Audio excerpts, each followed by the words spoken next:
Shut up. I'm the one in charge of this family. You need to put me first, no matter what. Bart's fever isn't a big deal. I was stunned by what he just said. How could you say that? As a parent, you should value your own child above everything else. Why can't you understand that? My husband Bart then said something I couldn't believe. The one who brings in the money is the greatest. That means the first priority in this house should be me. If you can't live with that, then get out. In that moment, something snapped inside me. Fine, I'll leave. Yeah, go ahead and leave, he sneered. You wouldn't survive without my salary anyway. My name is Rachel, and I'm a 30-year-old housewife. My husband Bart and I have been married for 5 years. We have a 3-year-old son named David, and we live together as a family of 3. Things were good with Bart at first, but lately, his arrogance has been driving me crazy. We met on a blind date, and I was immediately attracted to him. He had a stable job and a bright, cheerful personality. He seemed to like me too, and we started dating right away. After a year, we got married. In the beginning, Bart was kind and caring. He even helped with housework and celebrated our wedding anniversary and my birthday. But as time passed, he started treating me with disrespect. I tried to convince myself that it was normal for the passion to fade as the marriage went on, but his behavior became too cold. Hey, why haven't you ironed my shirt? He'd bark. And when I wake up, you better have my socks and everything ready. I struggled to take care of David, and it was exhausting. You're not a child, Bart. You should at least be able to get your own clothes ready. What? He snapped. How dare you defy your husband? Because of me, you get to live this comfortable life.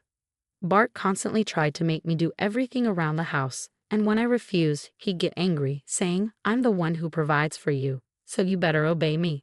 He likes to think of himself as a mature husband, but to me, he's just a child throwing a tantrum when things don't go his way. His behavior changed after our son was born, making it hard for me to consider divorce right away.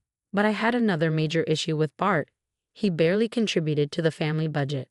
Despite earning $2,500 a month, he only gave $500, claiming it should be enough. The rest of his salary went to his clothes, golf, and other hobbies. It was nowhere near enough, and we couldn't save for retirement or even afford David's future education. No matter how much I pleaded, Bart would just say, I'm giving you what I think is enough. That's final. Make do with it. I tried reasoning with him, but it was useless. He wouldn't listen, and every conversation ended in an argument. Why had Bart become like this? I desperately asked him to put more money into the family budget for David's sake and our future, but he never listened, and we always ended up fighting. Despite his lack of financial support, he constantly criticized my housework. It was impossible for 2 adults and a child to survive on just $500 a month.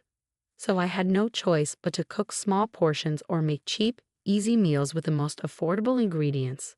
We often ate the same dish repeatedly because of this. But even then, Bart would complain, saying, You're a useless wife who can't even cook properly. Our relationship was deteriorating rapidly. I thought I had been handling everything pretty well, at least until David turned 3. But then something happened that made me realize I had finally reached the end of my patience. One evening, David was unusually quiet, and I suspected something was wrong. I placed my hand on his forehead and felt that he was burning up. Alarmed, I took his temperature and saw that he had a high fever. Without hesitation, I rushed him to the hospital. It was late, so we had to go to the emergency room. Unfortunately, the timing wasn't great. There were many patients, and we had to wait a long time. We'll be called soon. Hang in there, I reassured David, who was clearly in pain, as we sat in a waiting room. After what felt like an eternity, the doctor finally called us in. He examined David, gave me some medicine, and sent us home. Once we got back, I prepared a simple meal for David, gave him his medicine, and put him to bed, cooling his forehead with a damp cloth. I felt a small sense of relief wash over me. It was the highest fever David had ever had, and the whole ordeal left me exhausted, both physically and emotionally. Just as I was about to collapse on the couch, I heard the sound of a key turning in the lock. Bart was home. I'm home, he announced. Welcome home, I replied, trying to muster some energy. Hey, where's my dinner? He demanded. Oh, I'm sorry. I'll make it now, I said, struggling to get up and head to the kitchen. What do you mean? Bart snapped. Huh? I was confused. You think I'm an idiot, don't you? He continued, his voice rising. What are you talking about? I asked, trying to stay calm. Then why isn't my dinner ready? He barked. I'm sorry, David had a high fever, and we had to go to the hospital. I haven't even had dinner myself yet, I explained as calmly as possible, hoping to avoid a fight. But Bart wouldn't listen. You've got to be kidding me, he said, clearly not caring about what had happened with David. At that moment, I realized just how little patience I had left. I don't care if you've eaten or not, just make sure my dinner is ready, Bart demanded, his tone harsh and dismissive. I stared at him in disbelief. How can you say that? David just had a sudden fever, you know. Shut up. I'm the one in charge of this family. You need to put me first, no matter what. Bart's fever isn't a big deal. I couldn't believe what I was hearing. How could you say that? As a parent, you should value your own child above everything else. Why can't you understand that? Normally, when you find out your child has been taken to the hospital with a high fever, the first thing you do is worry about them. But instead of showing any concern, Bart said something unbelievable. The one who brings in the money to this family is the most important. That means I come first in this house. If you can't accept that, then get out. Something snapped inside me at that moment. No matter how disappointed I'd been in Bart, a small part of me had always hoped he would go back to being the kind husband he once was. But it was clear now there was nothing left to hope for. He was finished as a parent, unable to put his own child first. I couldn't accept his mentality that the one who earns more money is somehow more valuable. Fine, I said, my voice steady. I'll leave. Yeah, get out, Bart responded, indifferent to what he was losing. You wouldn't survive without my salary anyway, Bart sneered. Well then, I'll be eating out tonight. You should just go back to your parents' house and cool off. With that, Bart left the house, leaving me to wonder if he really thought I was just a helpless housewife, incapable of doing anything on my own. But I was determined to prove him wrong. While Bart was gone, I packed my bags. David still had a fever, so I decided to wait until he felt better before making any moves. I got everything ready to leave at the first opportunity, then went into the room where David was sleeping to care for him. The next morning, David's fever had finally gone down, and he was still peacefully asleep. After wiping off the sweat and dressing him, I headed to the kitchen for breakfast, only to run into Bart on his way to work. He smirked when he saw me. What, you haven't left yet? I can't until David is feeling better, I replied calmly. You can't really afford to leave, can you? You're just a jobless housewife. You're doomed, he laughed before walking out the door. His words fueled my anger even more. How had he become such a horrible man? When we were dating and early in our marriage, he had been at least a little kinder and more considerate. What had happened to that man? As I stood there, lost in thought, my son woke up. Mom, I'm hungry. Are you feeling better now? I asked, concerned. Yeah, I'm feeling much better, he said with a smile. Seeing that David was better, I knew it was time to act. After breakfast, I called my parents and asked them to pick us up. I packed our things into their car, and by mid-afternoon, we were already at my parents' house. The moment I stepped inside, all the strength I had been holding onto seemed to drain away. I felt dizzy and almost fainted, which worried my parents. Are you okay, Rachel? They asked, concern etched on their faces. Yes, I'm sorry, I replied, trying to steady myself. I think I've been trying to stay strong this whole time to protect both David and myself. Wow, Bart must have really put you through a lot, my mom said, her face full of concern. Yeah, it was definitely more than just moral harassment, I replied, the weight of the truth sinking in. It was that bad, huh? My dad asked, clearly shocked. Before I could respond, David called out, Grandpa, let's play together. Yes, my dad said with a smile. Let's do that. How about we go buy some snacks? Oh, snacks. I want some, David exclaimed, his excitement contagious. My dad took David outside, giving me a much-needed break. You should lie down and rest, my mom said as she handed me a blanket. Thank you, I said, grateful for her kindness as I curled up under the blanket and drifted off to sleep. When I woke up a few hours later, the evening had settled in, and the house was filled with the delicious aroma of my mom's cooking.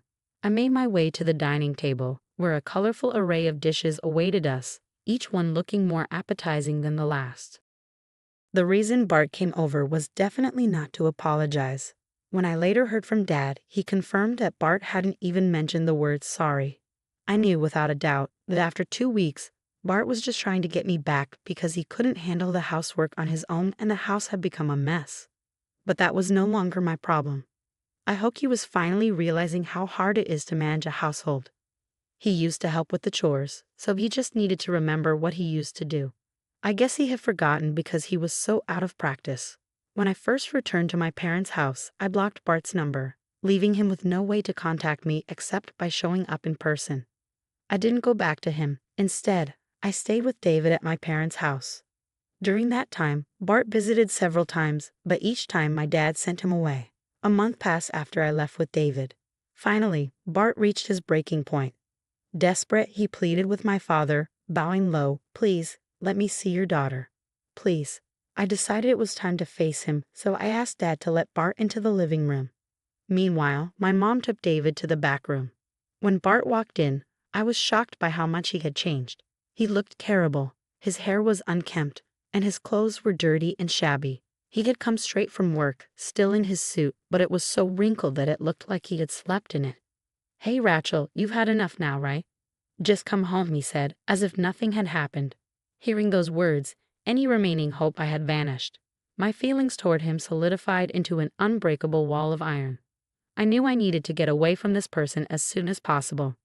Bart, clearly frustrated, snapped, "I don't know what you're thinking if you're just going to stay silent. The house is a mess, and I don't know what to do. As my wife, it's your duty to take care of it." He said this right in front of my father, who looked shocked. Bart had just confirmed everything I had told him. "Is that all you have to say?" I asked, trying to keep my voice steady. "Normally, you should be apologizing." Bart stared at me, genuinely clueless. "Why should I be the one apologizing to you? You're the one who left, and you're the one not doing any housework. I went out of my way to come here after you acted so selfishly." I couldn't believe what I was hearing. He really had no idea how wrong he was. I realized then and there that there was no saving this situation. "If you really think like that," I said, my voice firm, "then there's nothing more to discuss. Let's divorce." With that, I handed Bart the divorce papers I had prepared after returning to my parents' house. "Divorce? Why are you saying this all of a sudden?" he stammered, taken aback. "All of a sudden," I replied, incredulous. "Don't be ridiculous. Do you have any idea how much you've hurt and tormented me? If anything, I should have asked for a divorce a long time ago. You've made me do everything you didn't want to do, ignored our child, and barely contributed to the family budget. You can't support a family of 3 on just $500 a month," I said, my frustration boiling over. "How can you not understand that? It's because you always put yourself first, isn't it?" Bart looked stunned. He clearly hadn't expected me to be this angry. But you've been making ends meet with what I've been providing. And the meals have been decent lately. Did you really think I wasn't doing anything?" I shot back. "I've been working remotely because what you provide isn't enough." "Huh, really?" Bart said, genuinely surprised. I realized that I couldn't provide a better environment for David if I didn't take action, so I started looking for a job I could do from home, I explained. I found a position as an English teacher. I grew up in the US, so I'm fluent in English, and I attended international schools in Japan before studying English literature at university. Teaching was a natural fit for me. I continued. I didn't just want to teach the basics, I wanted to make learning English enjoyable. So I studied Western movies and music, creating my own teaching materials based on phrases used in everyday life. I tailored my lessons to each student's interests, whether they loved movies or music, and it really clicked with them.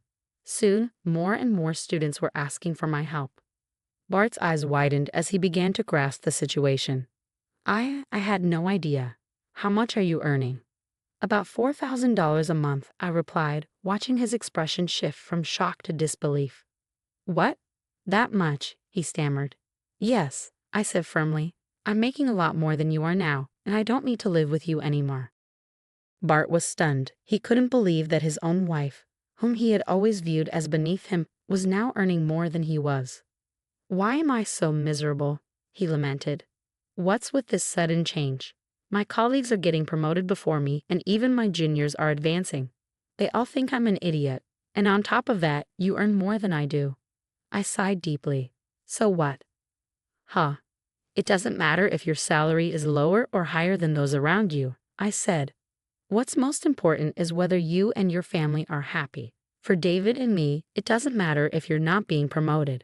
What matters is that you make time for us and ensure you can provide for us with what you have. I continued, I don't want you to hurt me just to protect your own pride. Shut up. A man's got to fight his own battles, Bart retorted. At that moment, my dad, who had been silent until now, spoke up. So you're trying to boost your own self-esteem by taking out your stress at work on my daughter. You spend money on your hobbies and clothes to relieve your stress, while neglecting your family. Bart shifted uncomfortably at my dad's words. My daughter and grandson deserve better, Dad continued, his voice firm. The most important thing for a husband and father is to be a pillar of support for his family. But you've only thought of yourself. I can't entrust my precious daughter and grandchild to someone like you any longer. Now sign the divorce papers and leave. Dad's anger was palpable. He had tried to remain calm for my sake, but he had finally reached his limit. Bart signed the divorce papers, trembling under the intensity of my father's anger. After a hasty, "Oh, I'm sorry," he left quickly. And just like that, our marriage came to an end.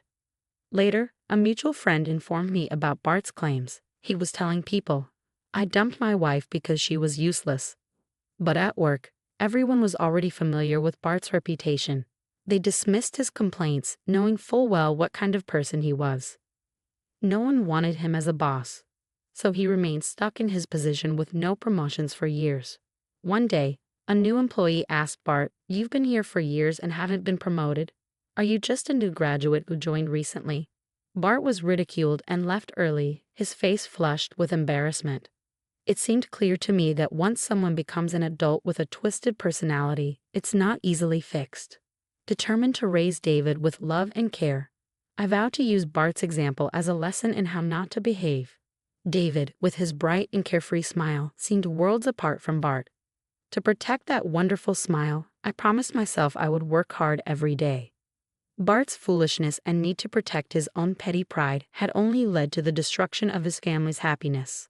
Yet, I was grateful that I managed to divorce him swiftly. With the money I earned, I was confident I could support myself and David. I was optimistic about our future and hoped we would continue to thrive and find happiness together. Thank you for watching until the end. Please subscribe to our channel and we'll see you in the next video.